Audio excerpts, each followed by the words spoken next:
Hello students, welcome to my channel motion commerce classes. Last video में मैंने एक question कराया था आपको रॉयल्टी अकाउंट का, जिसमें कि मैंने आपको रॉयल्टी की एनालिसिस टेबल बनवाई थी और उसके बाद जनरल एंट्रीज करवाई थी और उसके बाद लेजर अकाउंट बनवाए थे, जो कि एक कंप्लीट क्वेश्चन था। चलिए अब मैं फिर से एक नया क्वेश्चन कराता हूँ, जिससे कि आपके अगर कॉन्सेप्ट उसमें क्लियर नहीं हो पाए थे तो इस क्वेश्चन में आपके वो कॉन्सेप्ट क्लियर हो जाएंगे। चलिए देखते हैं क्या कहता है ये question. On 1st April 2001, Shyam took from Kiran and Company a 10 years lease at a royalty of rupees 10 पैसे per 100 cubic capacity feet soil dispatch. Following conditions are laid down in lease agreement.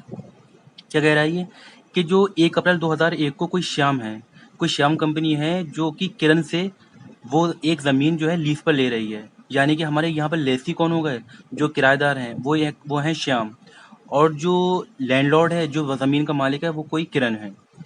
अच्छा, वो उनसे royalty जब उनको paid करेंगे तो वो 10 पैसे पर 100 के हिसाब से उसको जो भी आउटपुट होगा उसको पेड करेंगे।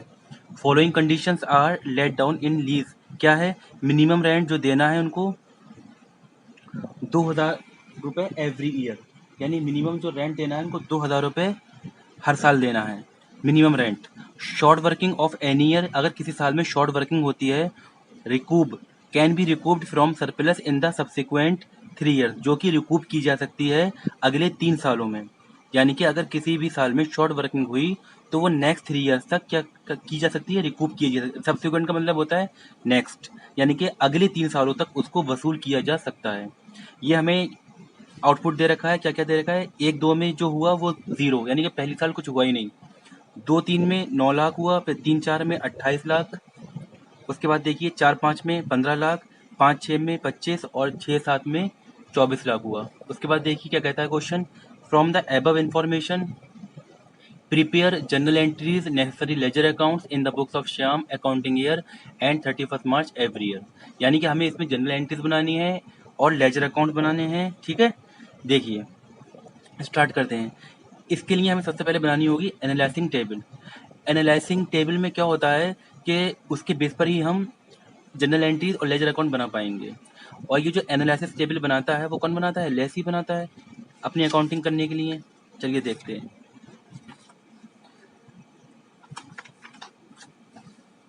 एनालिसिस जो एनालिटिकल जो टेबल होती है उसमें 9 कॉलम होते हैं। पहला बनता है ईयर, जो भी साल दे रखी हैं, जो भी ईयर से दे रखे हैं। उसके बाद जो नेक्स्ट बनता है वो बनता है आउटपुट का। तीसरा एक्चुअल रॉयल्टी जो बन रही है। उसके बाद मिनिमम रेंट, उसके बाद शॉर्ट वर्किंग, उसके बाद सरप्लस, उसके बाद शॉर्ट वर्किंग रिकूव्ड, उसके बाद शॉर्ट वर्किंग नॉट रिकूव्ड, उसके बाद रॉयल्टी जो एक्चुअल में पेड की जाती है वो। चलिए देखते हैं। 2001-2 में नील, यानी कि एक्चुअल आउटपुट जो है वो 10 पैसे पर टन के हिसाब से है। यानी यहाँ तो क्या हो जाएगा, नील हो जाएगा, एक्चुअल रॉयल्टी कोई बनी ही नहीं। ये जो आउटपुट वगैरह दे रखे हैं ये मैंने क्वेश्चन में ही से ही लिखे हैं, जो क्वेश्चन में दे रखे हैं वही लिखे हैं। ये ईयर क्वेश्चन में दे रखी है, ये आउटपुट क्वेश्चन में दे रखा है ईयर वाइज।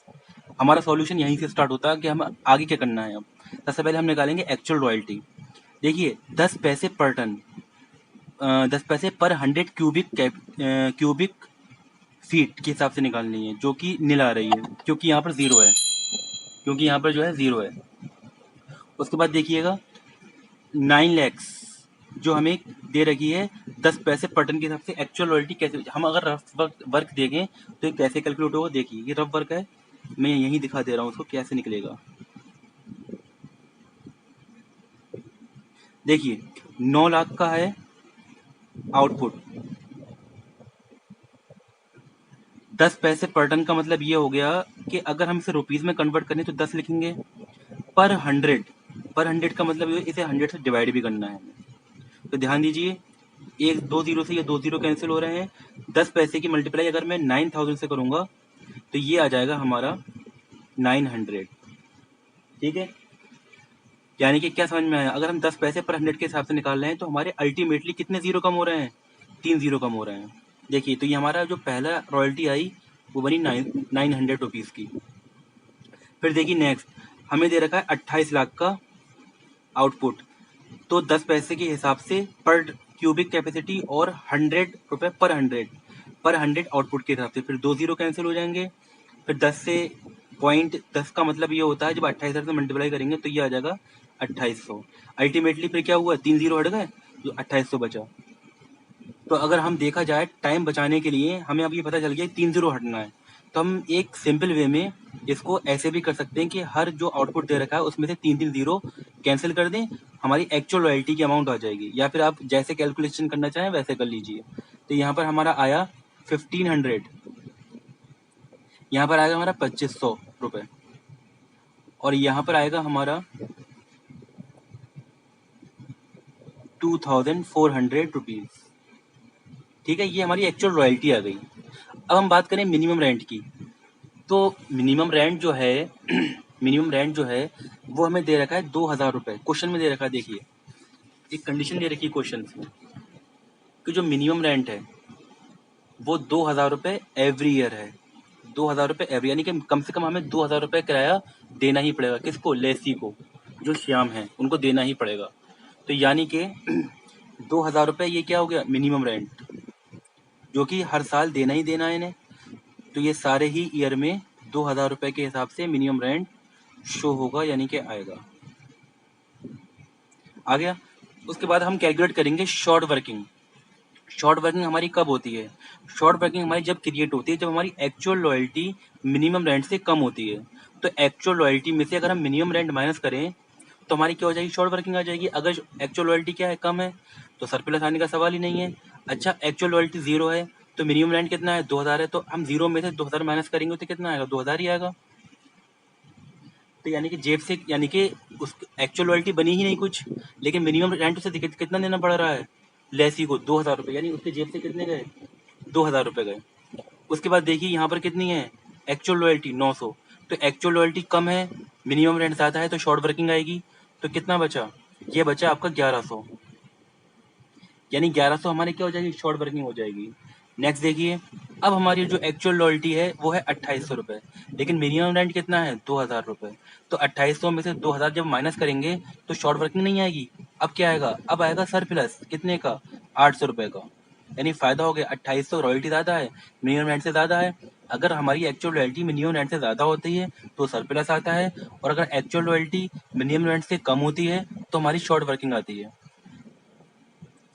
नेक्स्ट देखिए, 1500 है और 2000 मिनिमम है, फिर से क्या आ गई हमारी, शॉर्टेज आ गई, कितने की, 500 रुपये की। उसके बाद देखिए 2500 हमारा क्या है, फिर एक्चुअल रॉयल्टी है, मिनिमम रेंट से क्या है, ज़्यादा है, सरप्लस कितना आ गया, 500। उसके बाद देखिएगा हमारा एक्चुअल रॉयल्टी कितना है, 2400 है, फिर से सरप्लस आ गया कितने का, 400 रुपये का। ठीक है, हमारी शॉर्ट वर्किंग भी कैलकुलेट हो गई, सरप्लस भी कैलकुलेट हो गया। अब हमें निकालना है शॉर्ट वर्किंग रिकूप कैसे करें। ये एक बढ़िया क्वेश्चन है कि हम इसको रिकूप कैसे करें, इसी के ही नंबर हैं। देखिए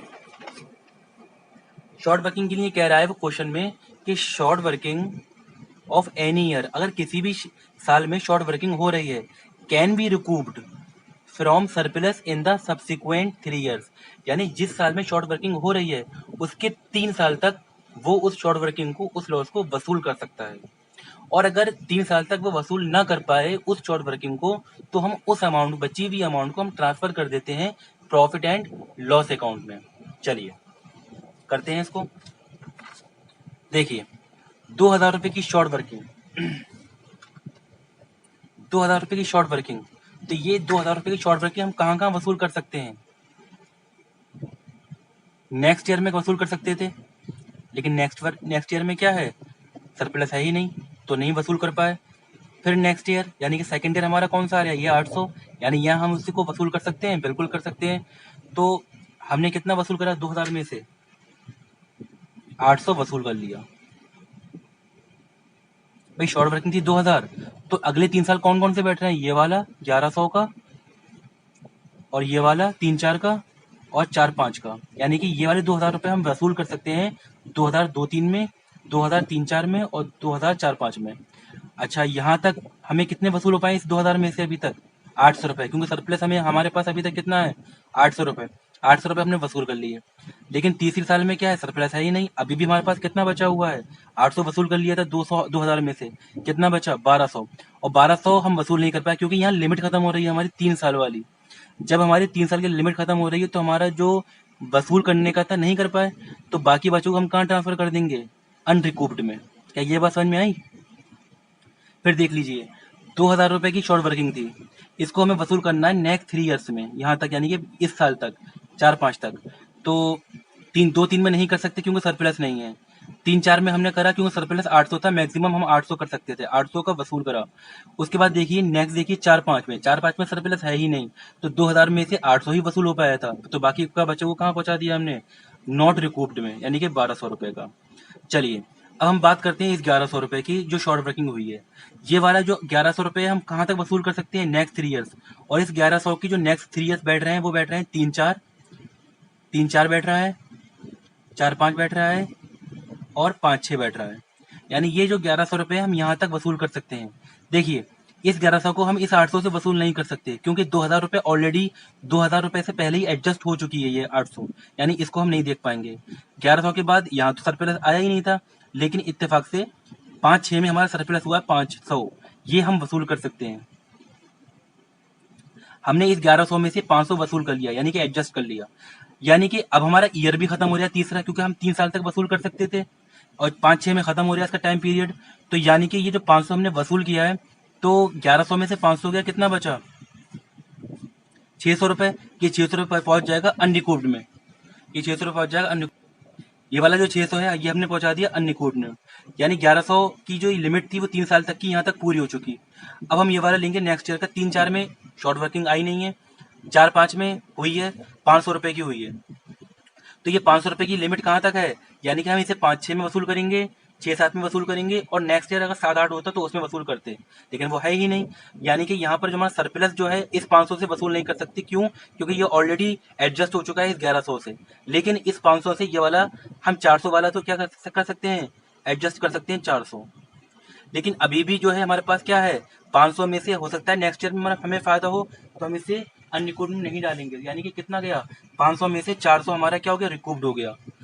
ठीक है, अनरिकूव्ड में नहीं डालेंगे, हो सकता है नेक्स्ट ईयर में 6-7 हो गया, 7-8 में हो सकता है हमें क्या हो जाए, सरप्लस हो जाए, तो हम उससे सरप्लस के अगर वसूल कर लें, और अगर नहीं हो पाता है तो अनरिकूव्ड में उसको हम डाल सकते थे।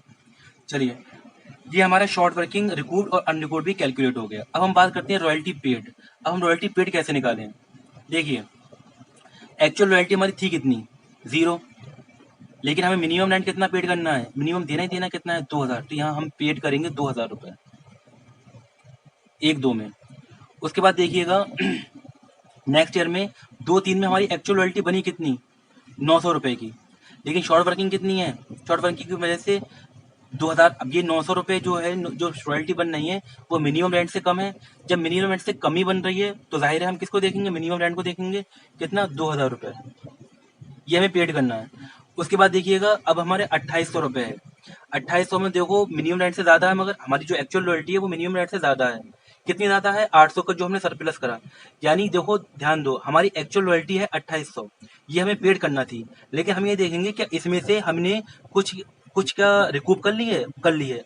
हमें पेड करनी है 2800 रुपये, लेकिन हम ये देखेंगे क्या हमने एक्चुअली इसको कुछ रिकूप कर लिया है, 800 रुपये हमने इसमें से रिकूप कर लिया है। यानी कि हमारा कितना बना, 2800 में से ये 800 माइनस कर देंगे रिकूप वाले, तो कितनी बची रॉयल्टी हमारे पास, बची 2000 रुपये की। उसके बाद देखिएगा हमारे पास 1500 रुपये की एक्चुअल रॉयल्टी पेड करनी है, लेकिन मिनिमम रेंट कितना है, 2000। तो कंडीशन ये कहती है, हाँ, तो कंडीशन ये कहती है कि हमें कितना करना है, मिनिमम 2000, क्योंकि एक्चुअल रॉयल्टी कम है, इसलिए हम यहाँ पर कितना पेड करेंगे, यहाँ हम पेड करेंगे 2000। ठीक है, उसके बाद देखिएगा नेक्स्ट वाली, हमारी यहाँ पर कितना पेड करनी है हमें, 2500, क्योंकि यहाँ पर मिनिमम रेंट से ज्यादा है तो हमें 2500 पेड करना है, 2000 नहीं करना है, 2500 करना है, क्योंकि 2500 ज्यादा है। लेकिन अब हम ये देखेंगे क्या हमने कुछ रिकूप किया है 500, तो 2500 में से 500 गया तो कितना बचा, 2000 ही हमें यहाँ पर भी पेड करना होगा। नेक्स्ट देखिए हमारे यहाँ कितनी बननी है, 2400, हमें पेड करनी है 2400, क्यों, क्योंकि ये मिनिमम रेंट से ज्यादा है, 2400 है। अब हम ये देखेंगे 2400 में हमने कुछ रिकूप करी है 400 रुपये, तो हमें कितना पेमेंट करना होगा, 2400 2000 करना होगा। क्या ये बात समझ में आई? बहुत ही ईजी है, कुछ नहीं है इसके अंदर। बस अगर हमने ये टेबल समझ ली तो रॉयल्टी में कुछ नहीं है। बस हमें ये ध्यान रखना है कि हम उस प्राइम पीरियड में उसको कब तक रिकूप करना है।